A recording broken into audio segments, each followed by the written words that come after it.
Sa isang bansang puno ng ingay ng politika at kontrobersya, sino ang nagsasabi ng totoo? Sino ang nasa panig ng bayan?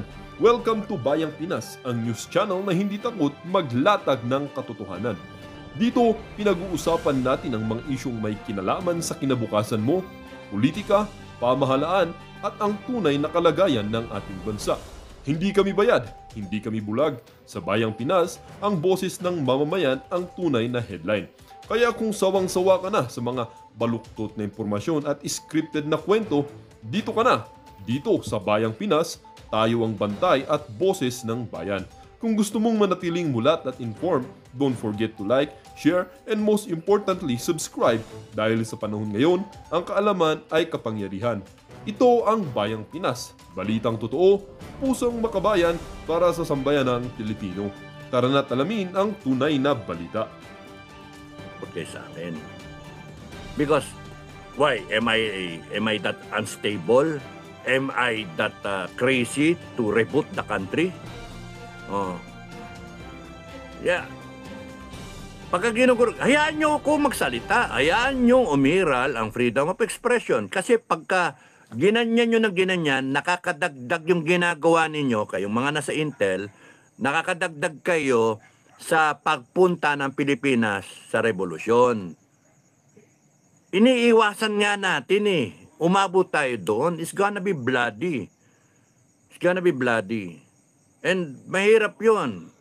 Umabot tayo doon, di mo mapigil yung masa. Eh kung kumabit pa yun sa NPA, ay patay kayo. Panay porma kasi. Isipin nyo yung sentimiento ng Pilipino. Huwag kayong magpaka-dikta sa mga tarantado, sa mga gago. Eh, bahala kayo. Yan ang gusto nyo. Gurgurin nyo ako ng gurgurin. Kita nyo. You are giving me enough reason to stand up. Gurgurin nyo ako. Kasuhan nyo ako ng kasuhan. You're giving me reason to stand up and fight for this country. Oh, patayin nyo ako, more of me will come out. Hindi nyo ako kayang patayin because I am guided, I am protected by the Creator. Subukan nyo, tignan nyo kung mangyayari. You will be stricken dead by God Almighty. Yung hirap sa mga magagaling na Kahit ilang beses nyo ako subukang patayin, hindi ako mamamatay. Kasi ayaw ng langit, mamatay ako. Kaya nga Kaya kayo mga demonyo kayo. Minit na naman ulo ko Larry Arojo. A blessed evening po, sir. Inyo po, sir, Honorable Supremo Capdado. May snappiest salute po, you, sir, at sa lahat ng SFGF, Sovereign Filipino Guardians of Freedom. Thank you. Katrina Luis. Hi, sir. Long time no here. Na-miss ko mga live mo, sir. Thank you, Sir, ano po ang take nyo sa nag-aaway-away na vlogger lalo tuloy humina ang laban natin? Wala nang pupunta sa Hague tuloy, kawawa na si Tatay Digong. Eh, baka may vlogger na pakawala ng administrasyon. Wala na ako sasabihin. Because lahat napasukan lahat ng grupo, that's how good na operator itong administration. FGF nga napasukan Nasabi ko na yung kay Bukay, Metran Sinasabi ko na yun, napasukan. Ayaw, maniwala. Hindi. Bet. Ganon. Sige. Then, I left the group. Pagka-chat, naasar ka sa chat, anong gagawin mo? Leave the group. May sakit ako sa puso Totoo naman yun Ang problema, sasabog yung grupo Sayang naman. That's why nung nagkalasan yung ibang commander, nausap nila ako kung pwede kong maging chairman. To save the group, pumayag ako. And nauwi ako ngayon sa kambing because I have to steer the group na hindi tayo sa kaliwa, hindi tayo sa kanan. Kaliwa meaning NPA. Hindi naman tayo dito sa ultra-rightists na take down the government. Doon tayo, diretso. Pilipinas tayo. Isaayos natin ang Pilipinas. Kung hindi kasama yung gobyerno, let's do it our way. Diretso, Pilipinas. Ayusin natin ang Pilipinas in our own private capacity. Yon ang SFGF. Hindi tayo dito sa kanan, overthrow the government. Ayaw natin nun. Gusto natin baguhin yung sistema. It's more than government. It's beyond government. It is beyond the people in government. Beyond institutions. It is cultural. Yun yung problema. Do not insist kayo, mga nasa politiko, that you know. The problem is what? It's not, it's not corruption. The problem, yung corruption na sinasabi, is the tip of the iceberg. Yung corruption is a manifestation of a deeper problem. Kultura natin. Failure sa pamilya. Failure sa eskwelahan. Failure sa environmental natin na ginagalawan. Not fail lahat. Kaya yung moral values ng Pilipino apektado. That's why you have a president na ganyan. You have a family na ganyan, first family. You have yung mga military at PNP na ganyan. Lahat yan, tayo. You have the Filipino people na bayaran mo lang, ayuda, wala na, surrender. Kaya nga, paano mo susolvin yan? Reboot talaga. Now, we are blessed that you have OFWs working abroad, mga Pilipino na naghihirap away from their families who appreciate what's happening sa ibang bansa. Ba't ganito sa bansa nato? Okay sila. Respektado yung mga tao. Sa bansa namin, kawawa. Nga. Tapos, hindi makaget over sa politika. Tapos, nag-aaway yung mga vlogger. Sus Mariosep. Isipin nyo, napasukan. Isipin nyo, may mga vlogger na tumanggap. Isipin nyo na may mga vlogger na noong paman, kunwaring Duterte, pero ang totoong kulay, Marcos. Sabihin mo, ayoko na magsalita. Wasaki, thank you. EA, thank you sa heart. Erwin Congreso, hello po, Chairman Captain Dado. Musta na po kayo? Okay naman mo, nangingitim. Always watching from Damam, KSA. Ingat po kayo lang. Thank you Thank you, Erwin, sa tiwala at saka sa pagpanood. Alpha female. Yung pagka di ako nakaka-vlog, panoorin nyo yung talambuhay ko kung hindi nyo napapanood. From video 1 hanggang tingnan nyo na kung yung lalo na yung mga naunang video, yung talambuhay ko, panoorin nyo. Habang hinihintay nyo ako, di ba? Like, share, subscribe. Kahit hindi na, okay lang. Kahit di na. Tsaka yung wag na kayong magpakulay. Okay lang yan. Ipunin nyo lang, kausapin nyo si Kevin Duldulao, and then you put in your share, yung contribution ninyo, yung investment ninyo sa yung share ninyo, how much you want to share for this endeavor. Kung may question kayo, wag kayong sumali. Hintayin nyo na muna na it's worth a few millions already, and then tsaka kayo sumali. Anyway, we have so many projects, and then one by one, gagawin namin yon. And taga mo sa bato, gagawin namin yon. It can be done When you will it, it can be done. So, it's just a matter of putting your eyes into it and making sure that it happens. Proof na itong kambingan Oy, tariray! Nandito na yung kambing merong kambing na moderator Tariray, meron siyang dinilit. Wasak! Ang problema ng Pilipinas, sir, walang bitay kaya maraming abusado. Walang bitay kasi ayaw ipasa yung bitay. Bakit hindi papasa yung bitay? Kasi yung mga dapat bitayin, yung magpapasa ng batas. Paano ganyan? If I were to be followed, kung ako yung masusunod, sara ko yung Congress, sara ko yung Senado, i-reboot ko yan, pagka na-remodel na yan, ang labas na lang ang Congress, 18. 18 na lang, representing 1 per region. Ang Senado, ganun na rin, 1 per region. Oh. Kung gusto mo, hindi naman pwedeng 3 lang, Luzon, Visayas, Mindanao. So, 1 per region.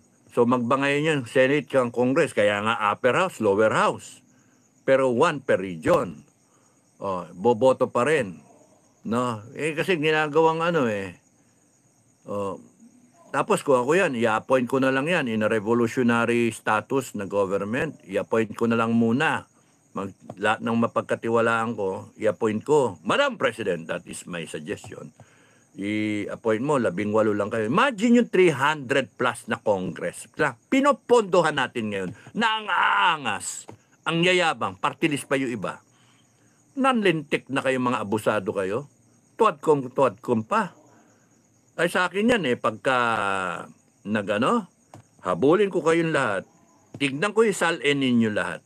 Pagka hindi nyo ma-explain yung sal-en nyo sa assets ninyo, pagka pinangalan nyo sa asawa, sa pamilya mo o kamag-anak nyo, hanggang third consanguinity, hindi nyo ma-explain, bitay kayo. Yun yung sa akin. Kasi tarantado kayo na yung nagbabiolate ng batas, kayo pa yung maangas. Kayo na yung mga walangya, bilang langya yung taong bayan, tapos kayo pa yung angkala ninyo, kayo yung mga gago kayo. Wag ko lang naman masusunod. Tigil yung Congress. Yung pera na savings yan, i-full coverage natin yung PhilHealth. Walang Pilipino ang iiyak. Dahil sa hindi matustusan yung sarili niyang asawa, anak niya, yung nanay niya, tatay niya. Walang Pilipinong dapat umiyak sa sarili niyang bansa na hindi siya masikaso ng gobyerno. Umiyok ako. Kontik na Walang Pilipino dapat ang magdusa sa sariling bansa niya dahil sa kakulangan ng gamot, ng pera, pambayad sa ospital. At yung ospital na yan, pagka hindi nyo tinanggap ang Pilipino, pasasara ko kayo. Hayop kayo, pera-pera kayo. Buhay ang mahalaga. Kaya I don't want to see, Madam President, I do not want to see any Filipino na umiiyak dahil sa hindi kayang sustentuhan yung gamot sa cancer, yung gamot sa diabetes na yan. Mula pagbuntis hanggang sa mamatay, sagot ng Pilipinas. Yun dapat. Nagbabayad tayo ng taxes tapos nun tapos pinapasasa natin itong mga animal kayong mga congressman tsaka senador. Pinapasasa kayo. Ang yayaman ninyo, mga bilyonaryo na kayo, hayop kayo. Mga walangya kayo. Mula barangay captain, mayor, alam ninyong gumagawa kayo ng kalokohan. Alam ninyong nangungurakot kayo. Alam ninyong magnanakaw kayo. Alam ninyong kinukulimbat ninyo. Inaapi ninyo yung taong bayan. Tapos kayo pa yung mayabang. Kayo pa yung nasa tama ngayon. Mga animal kayo. Kaya sabi ko sa inyo tumigil na kayo, kayong mga nasa posisyon. Because a storm will come and take you away. A storm will come. Because the Filipinos fed up already. 504 years. 504 years. 5 henerasyon.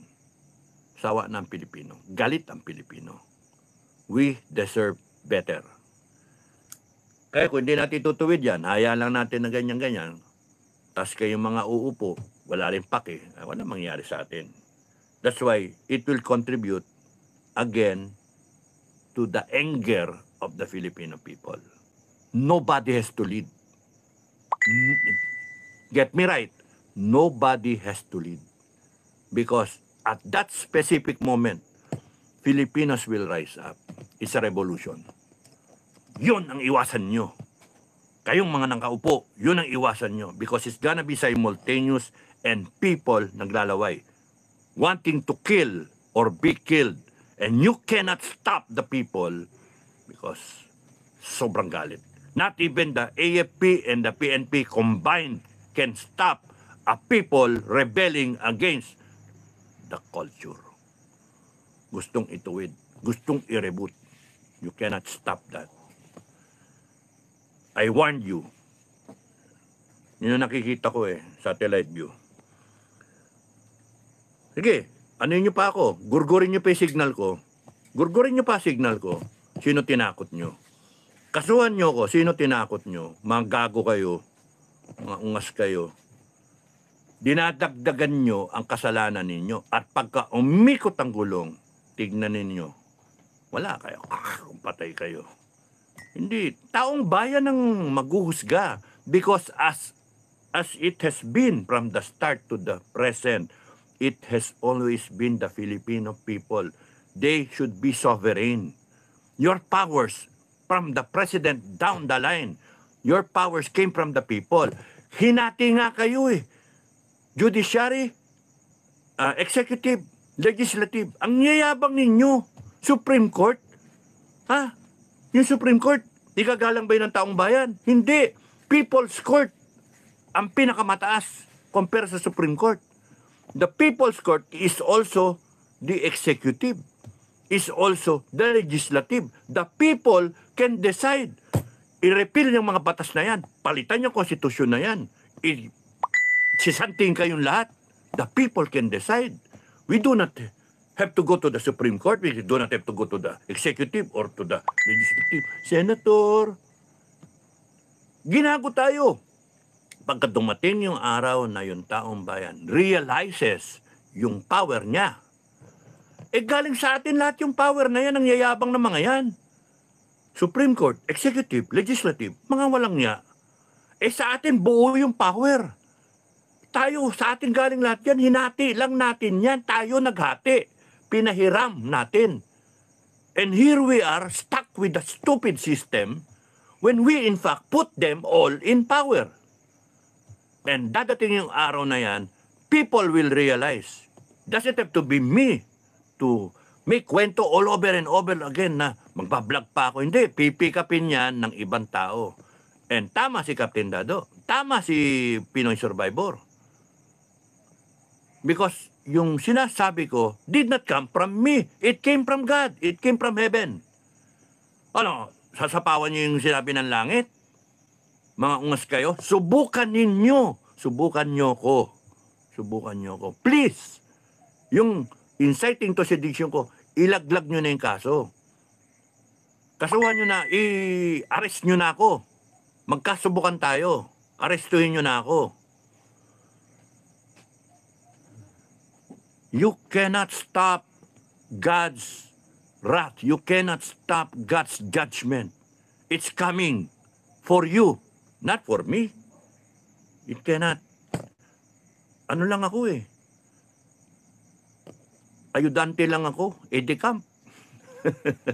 Kaya God will strike you down. Binarningan na kayo. Anong ginawa ni Moses? Nag-warning sa sa Pharaoh. Ayaw makinig. Ano? Ayun, nangyari. Gusto nyo mangyari yun? Gusto nyo na dumating tayo sa punto na yon, na huhusgahan kayo ng taong bayan? Subukan nyo. Gurgurin nyo pa ako. Ramon Brazil said, hi, Brazil pala, no? Kevin Duldulao, SFGF International, magandang gabi, mga kakambing, magandang gabi. Don Kevin, Jean, good evening, Chairman, Kapdado. Nice to see and hear you again, watching from Dau, Pampanga. Thank you, Ate Jean. Kat DDS forever. Said hi. Thank you, Kat. Roby. Kevin Duldulao, PM ako now. Si Ruby. Eric B. Alvaro, wag na makialam kasi nasa tama ang ginagawa ng AFP. Eric B. Alvaro. Yun ang akala mo. Paano naging nasa tama yung AFP? Aber. Wag makialam. Nasa tama yung ginagawa ng AFP. What made you think na tama? Nasa serbisyo ka ba? Nasa serbisyo ka. No? Ang dami namin mga umalis na sa serbisyo, wala na sa serbisyo, mga MUP na sinasabi, hindi tama yung ginagawa ng AFP. Dapat sandigan ng AFP ng taong bayan. Dapat sila nagtatanggol sa taong bayan. Kay gera o walang gera. Dapat ang AFP ang sumasalo, ang nananangga sa katiwalian, sa mali ng ginagawa. Ano nangyayari? Anong ginagawa? Tama ba na may question sa pagiging drug addict ang presidente at walang ginawa ang AFP. Tama ba 'yon? Anong tama? Yung modernization nasa tama. I'm telling you, ako na mismo, opinion ko, hindi tama. Bakit? Ba't tayo mag-acquire ng luma? When everybody is acquiring F-16, tayo, ano yung acquire natin? Ba't tayo magtsatsaga sa 35B? Pwede naman sabihin sa ano ba kayo? Ano ba kayo mga politiko? Gusto nyo kami defend kayo? And I am speaking for the Filipino people. I'm speaking for the men in ranks na hindi makasalita. Ako makasalita wala na ako sa serbisyo Kayong mga nandyan na sa serbisyo, kayong mga general lalo na, it is your responsibility to make sure that the institution will survive, that you will be able to perform your given mission. Sino nagbigay ng order sa inyo? Yung mission, taong bayan. You must be able to protect the Filipino people. Do you think you can protect the Filipino people? Of course not. Plastic kasi. Aminin nyo yung mali. Talagang mali. And we will not survive a war. Tapos angas-angas tayo. Tapos meron pa tayong flight na yan, ganyan-ganyan. Meron pa tayong patrol, magipagbangit. Di naman nga natin madepensahan yung sundalo natin Because we cannot. Ganun kasimple, aminin. Because, magkano magawa ng 35 billion? Tapos sasabihin nyo, tama ang ginagawa ng AFP? No! Hindi tama yung ginagawa ng AFP. Kasi nga, pumapayag sa politiko na gagawin ang AFP. 70 billion, ginawan 35 billion. Tama ba yon? Kaya nga mali. Huwag Nurhana Abdullah. Mag-unsubscribe ka na lang. No? Huwag ka na manood. Good evening. Sabi ni Nurhana Abdullah. Dawan, Seday. Okay. Kevin Duldulao. Anong FB name mo, Sir Roby? Kung nakalock po FB ninyo, sorry po. Dapat kasi ititingnan kung totoo ka ba o hindi. Commander Tom, kandang gabi sa iyo. Commander Tom, Abdullah Adhim, Noel Silvano. Shout out mga kakambing. See you tomorrow, Chairman. Maraming salamat. Ingat sa biyaya. Si Commander. Okay, marami ng Marami na palang marami pa. Marami nang tatakot sa akin panay troll. Thank you, Tariray Thank you. Si Tariray, ibang klaseng kambing to Watkins. Hidden. Pasita Cruz. Good morning po. Ingatan po ang heart mo. Love you pa. Thank you, Pasita Cruz. Thank you. Oed Arbib. Good evening, Sir Cap General. Thank you. Coring Basala, Seday. Commander Tom, thank you. Okay. Francis Condesyon. Sara for 2028 week. Kung merong 2028 at kung maayos yung COMELEC, paano kung hindi ayusin? And then, dinaya. Francis Condesyon. Nestor Dumaya, Seday. MC Vlog Official. MMLSO. Host. Atila, tama ka, Dado. Ilustrado, mga marginalized ay walang puwang. Tingnan mo, nangyari kay Crisanto Evangelista. Ayaw pakinggan ng Nationalista Party, mga elets ng Pilipinas, mga may lupa. Ramon Brazal, kung magagaya sina Moses, Abraham, at etc. na sunod ang God sa utos, take courage and courageous sa pagpapatupad ng trabaho gagawin for the welfare of the people. Say that to the politicians. Ricky Libini, para po sa akin, idol, dapat kasi tanggalin ang alak, ipagbawal kasi walang namang maitutulong sa tao. Kasi binibili yung alak, gustong minom ng tao, nasa kultura natin, inom, party-party.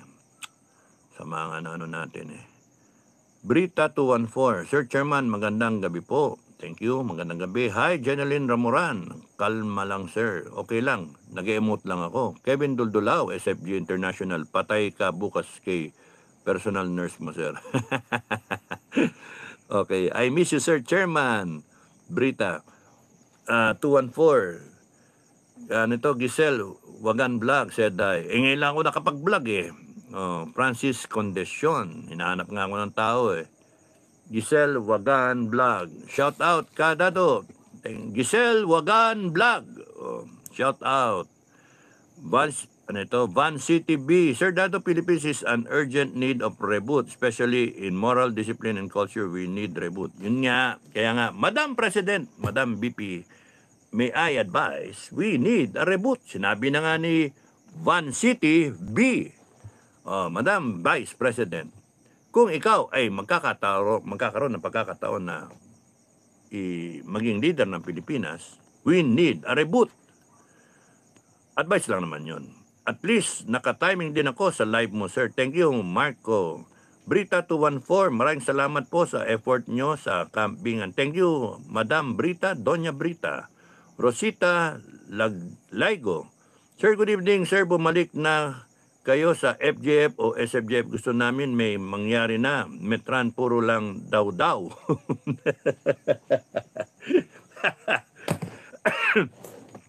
Kinawawa mo naman si Metran, si Colonel Metran. Alam nyo ba, nagmamalasakit yung tao, si Colonel Metran. He's trying hard na to grow his group, he's trying hard na to unite the people. Ang problema, wala nakikinig eh. Yun yung ano eh.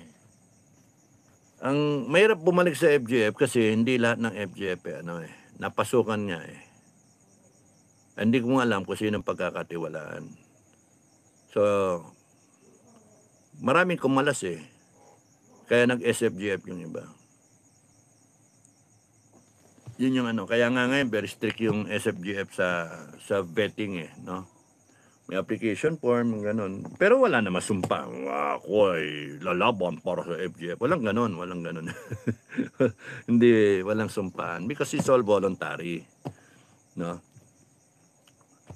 It's all voluntary. Pero yung tinira ako dun eh. Tinira ako ng FGF eh. Imagine, tinira ako ng FGF.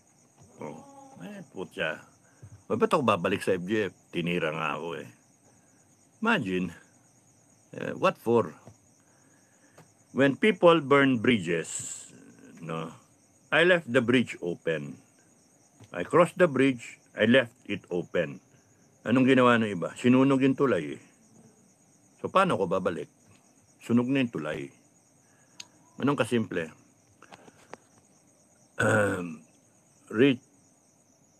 Richford Dumageng, hi. Giselle Wagan Vlog said, hi. Renato, thank you. Maraming maraming walang niya Larry, kumikita pa ba kayo, mga troll? Tama po, sir. Honorable Supremo Capdado Enriquez. Ang unahin po natin ay ang ating sarili. Baguhin ang sarili. Sa Biblia, ang worst enemy is ourselves. Thank you, thank you. It's Kim. Thank you for the heart, Renato.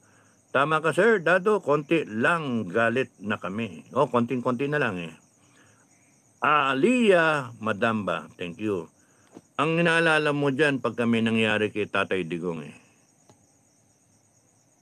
Baka mag-spark yun ng revolution. Ang ano dyan, may mangyari kay Tatay Digong, may mangyari kay Inday Sara, yan yung mga mitche. No? Pero meron pang iba. Ayoko na sabihin. Meron pang iba. Kaya government, please be careful. Please be careful na matrigger. Kayo titrigger ng Philippine Revolution. Kayo magtitrigger. Ako, I'm just speaking out of analyzing it. Hinog na hinog ang Pilipinas for a cultural revolution. Hinog na hinog ang Pilipinas. All it takes is a spark. And the spark can come from, not from the camp of Duterte. It will come from you guys in Malacanang. You, AFP, PNP. Kaya ingat kayo. Anyone working for the administration, mag-ingat kayo. Kasi kayo ang magsisindi eh. Yung ginagawa nyo ngayon, panay abuso, nakakadagdag yon. Kaya hinay-hinay lang kayo, pwede ba? Kasi irreversible yan pagka nangyari yung revolusyon na yan. Sinasabihan ko kayo, iwasan natin. Kasi it's gonna be bloody. At ako, I will be in that side kung nasaan yung taong bayan. And I'm gonna slash all your throats pagka gano'n ang mangyari. Kung umabot tayo sa gano'n, sabi, doon ako sa mananalo. Hindi ako sa talo. Doon ako sa tama. Yun yung gusto ng langit eh. Doon ako sa tama. Doon ako sa ikagaganda ng Pilipinas. Reboot ang mangyayari dyan. So, nananahimik ako. Philippine government, nananahimik ako. I decided to be silent about it. Ayaw ko mag-take part dyan. Ayaw ko.